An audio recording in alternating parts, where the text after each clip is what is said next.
پارێزگەها ڕەحایە باکوورê Kurdistanê ku bi tehma xwarinên xwe gelekî dewlemend e, penêrê wê bi navê Penêrê Rihayê hat tescîlkirin.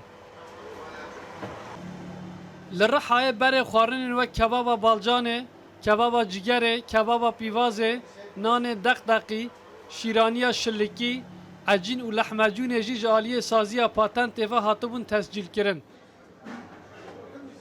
Penêrên ku tama wê gelekî xweş e û zêdetir li çiyayên Qereşdaxê û Gêlî tê berhemanîn, bi hewildanên Borsaya Bazirganî ya Rihayê bi navê Penêrê Rihayê hat tescîlkirin.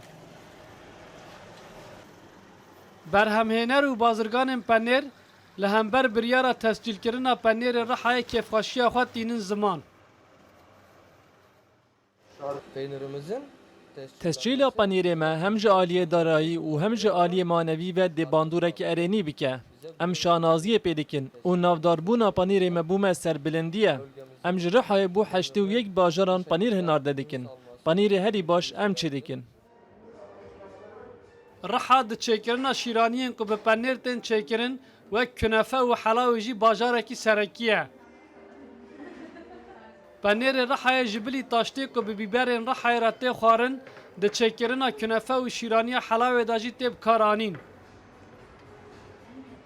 Geştyarên ku serdana Rihayê dikin, ji bilî cihên dîrokî yên bajêr eleqeyeke mezin nîşanî kebaba ciger, kebaba bacan û künefeya wê didin. Penîrê me yê Rihayê hat tescîlkirin. Em jî ji mêvanê xwe re pêşniyar dikin kunefeyê bi penîr û rûnê xwemalî bixwin. Kunefe şîraniyeke serekî ya zivistanê ye. Weke hûn dibînin her tiştê me xwemalî ye û tama xwarinên me tê ecibandin. Riha li Bakurê Kurdistanê navendeka herî giring ya pez e û bi sembola sifreya İbrahîm Xelîl û bereketê navdar e.